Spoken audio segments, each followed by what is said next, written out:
So I am hiking through some back trails today here on the eastern shore. I am in Preston, Maryland on the Choptank River. And this is an amazing, amazing place. Not only is it full of abundance of medicinal and edible plants, you have the Choptank River, which is full of all kinds of crustaceans. We have crabs, we have mussels, we have clams. We also have an abundance of fish. Rockfish is one of my favorite things to catch out of this creek. So this is a wonderful, wonderful place for self-sufficiency and really providing for yourself with the abundance that is around you. So I love visiting down here and just discovering new things every time I come. So one of the first amazing medicines I'm finding on my hike is this white pine. So for those that don't know, white pine tea has been used for centuries for many, many different ailments, but it's really good at maximizing the immune system. It helps to prevent respiratory infections. It's good for vision. So this is an amazing, amazing tree. There is so much you can do with pine. So on my way back, I'm actually going to harvest some of these fresh needles and have some pine needle tea.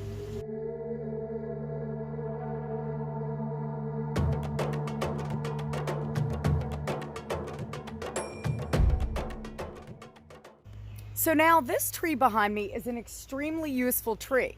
So this is Arrowwood Verbena, and this has long been used to make arrows out of, thus the name. Now you can see these long, straight sticks that grow that are absolutely perfect for making arrows. And this tree produces beautiful blueberries that are edible. They can be made into jams and things like that. Birds absolutely love them and depend on them, so they are going to try to beat you to the berries. And medicinally, this plant has been used as a nerve sedative. I don't know a whole lot about it, so I've actually never used it, so I don't completely want to recommend it, but this is a really, really useful plant.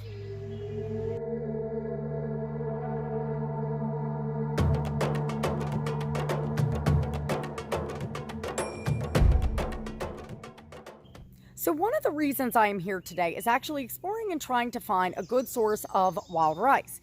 Now, for those that might already know about the North American wild rice, our rice is actually a grass, and it usually thrives around the Great Lake region. So we hear of places such as Minnesota selling a lot of wild rice. Now, what a lot of people don't know is that wild rice has and does thrive along the Chesapeake Bay and rivers such as the Choptank and Little Patuxent.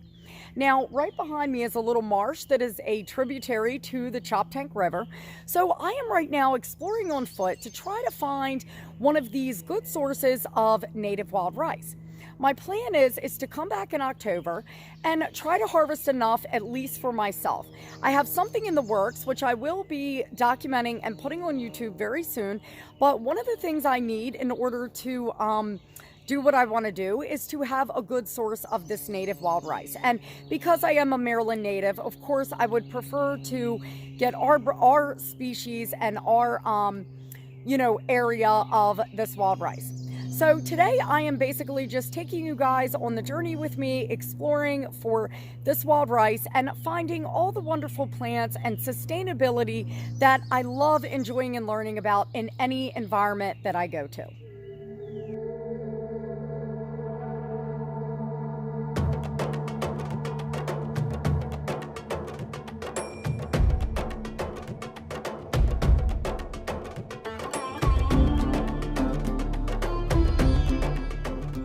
After not having much success on foot, I decided to go ahead and grab the kayak. This proves to be the smartest decision today. So in one of these little marshes that I'm back in, I ended up finding my rice, which is those tall plants behind me. So I am super thrilled. It's of course just coming up, so it's really hard to spot. I suppose you do have to kind of know what you're looking for. But I'm very thrilled. This is so close to where I am visiting and camping, and I'll be able to come back down and harvest this in October.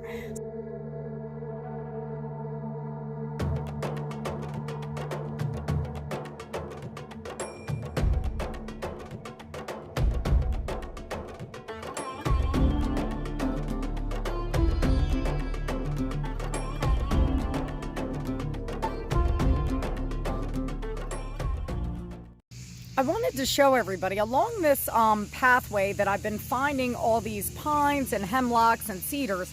I wanted to show you, these are some of the white pine needles, and these are extremely long. This is exactly what you want for making baskets. So while I'm here, I may harvest a bunch of these needles to make some pine needle baskets with. So on my little hike here, I've run into an old chicken coop. And the Eastern Shore was really popular for many years for chicken farming. And I haven't seen as many farms lately over the years. They've declined, but this was one of the things they were known for.